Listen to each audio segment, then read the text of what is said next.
Um produtor audiovisual e cineasta aqui da nossa região conquistou um importante título na Índia. E é com ele que a gente vai conversar agora para falar dessa premiação. Rogério Takashi, muito obrigado mais uma vez pela presença aqui no Visita na Record. Eu que agradeço a oportunidade, viu, Rafael? Rogério, me fala uma coisa. Eu me lembro que você já esteve aqui uma vez, né, no Visita na Record, na ocasião para falar sobre um outro filme, né, que era o Before Sunrise, né? Isso. E agora você vem com essa outra novidade, né? Com esse título aí que você recebeu, um troféu, né? O que é esse troféu? Como é que você chegou até esse lugar aí na Índia para receber esse reconhecimento? Então, na verdade foi bem inesperado esse, né? Porque a gente, através do Before Sunrise, a gente ganhou algumas premiações, né? Em alguns festivais internacionais, inclusive nesse festival da Índia de Calcutá. Tá. Né? Assim, não que a gente tivesse maiores pretensões, mas como a gente já estava concorrendo a festivais, a gente esperava que ia ganhar um prêmio.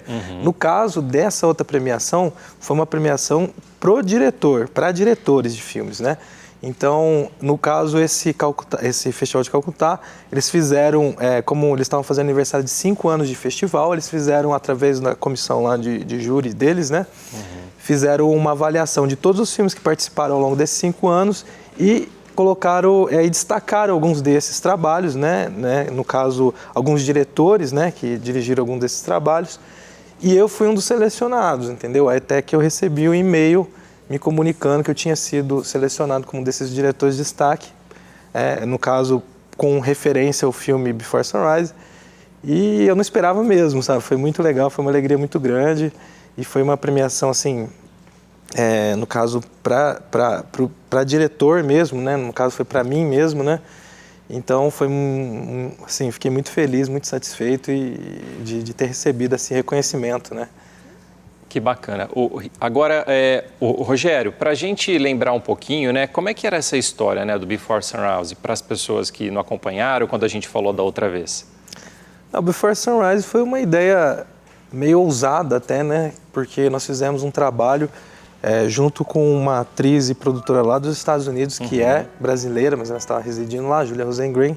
E teve mais uma amiga nossa, parceira também, que escreveu o roteiro, a Helena Ryu. E eu fui convidado para dirigir esse trabalho. Só que o desafio era que isso foi em 2020, em plena pandemia, entendeu? E estava no auge da pandemia mas a gente queria fazer esse trabalho. Então, e como ela também estava morando nos Estados Unidos, a gente fez o trabalho 100% de forma remota, né? Então, até então, bom, eu pelo menos desconheço qualquer outro tipo de trabalho que tenha sido feito assim anteriormente, 100% remoto, um trabalho de curta-metragem.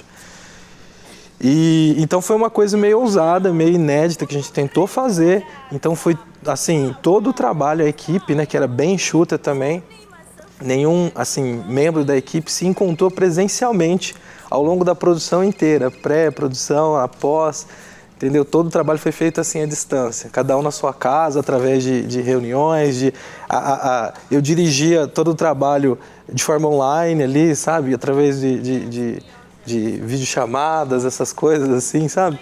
Foi bem assim, bem legal, foi bem diferente esse trabalho, mas assim, a gente viu que foi possível fazer e com resultado satisfatório, tanto que teve esse reconhecimento aí. Eu lembro que na ocasião, você está falando dessa situação, né, de fazer tudo remoto, eu lembro que quando a gente conversou aqui, a gente exibiu algumas imagens até, né, acho que de vocês em algumas reuniões, assim, com todo mundo na tela ali para tentar afinar ali o processo de produção. Imagino que tenha sido, né, como a gente conversou na outra vez e como você acabou de falar, foi um processo ali bastante complexo, né, para o momento que a gente estava vivendo, mas era a única alternativa e o resultado foi ótimo, foi melhor até, acredito, que vocês imaginavam. Foi sim, eu acho que o resultado foi assim, melhor até do que se esperava, porque a gente não tinha grandes pretensões, a gente só queria fazer, né, a gente só não queria parar, então como não tinha como gravar da forma tradicional, a gente teve que reinventar a forma de se fazer, né? E deu certo, eu acho que foi muito gratificante, e tanto que, como eu disse, o filme foi sem maiores pretensões, porém a gente começou a inscrever em festivais ao longo, porque ele é todo em inglês, né? Então a gente inscreveu ele em diversos festivais no mundo e a gente teve mais de 20 premiações. Olha só. Em festivais. Acho que muito também.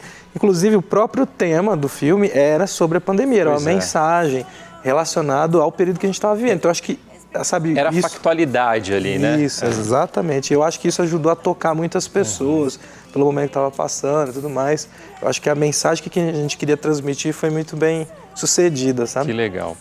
Rogério, agora a sua influência aí no cinema vem de casa, né? Vem aí do pai, boa parte disso? Isso, exatamente. Meu pai, Zé Adalto Cardoso, cineasta da Boca do Cinema Paulista, principalmente da década de 70, 80.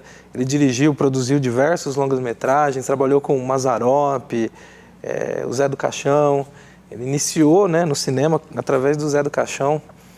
E aí não tinha como, né? Foi meio que natural a coisa. Você vivia aquilo ali, né? Eu vivia. Já despertava desde criança? Queria fazer? Como é que era? Meu pai tentava, né? Desde criança já me colocar dentro desse universo e tudo mais, e tanto que eu já tive experiências assim muito jovem, que eu me lembro, ajudando em curtas-metragens, coisas assim. Mas eu só comecei mesmo a me interessar de fato pela coisa e a me profissionalizar, a começar uma carreira, mais ou menos em 2009, por aí, que eu comecei auxiliando ele nas oficinas, num projeto, um programa cultural que ele tinha na cidade de Batatais, de oficinas de cinema, esse tipo de coisa, e eu fui auxiliando ele já aprendendo também, né, e ali que veio o meu encanto mesmo, sabe, que despertou de fato o meu interesse pela área do cinema, do audiovisual. Ô, Rogério, agora você falou desse projeto, né, cultural lá que o pai já desenvolvia em Batatais. Existe hoje um projeto e você continua aí tocando ele lá na cidade? Sim, sim.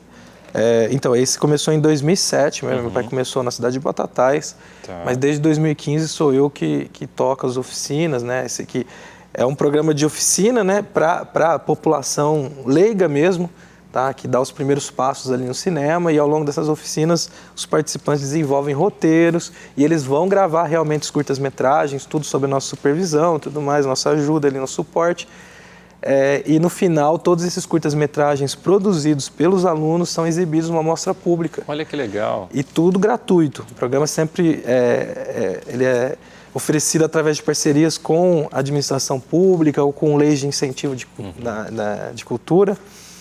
E aí, a gente já tem isso, então, desde 2007, e não só na cidade de Batatais, como várias cidades da região aqui de Ribeirão Preto, a gente já desenvolveu também essas oficinas, e 2 cidades mineiras também. Que legal. E como é que é a busca, né? A gente, o cinema ainda, né, preserva esse encantamento, né, das pessoas buscarem esse tipo de projeto para poder aprender um pouco ali de como produzir? Ah, com certeza. Ixi, isso eu estou cansado de ver ali. Imagina. Ao longo de todos esses anos, o encantamento. Porque assim, né, na verdade, antigamente o cinema era uma arte assim meio inacessível, né?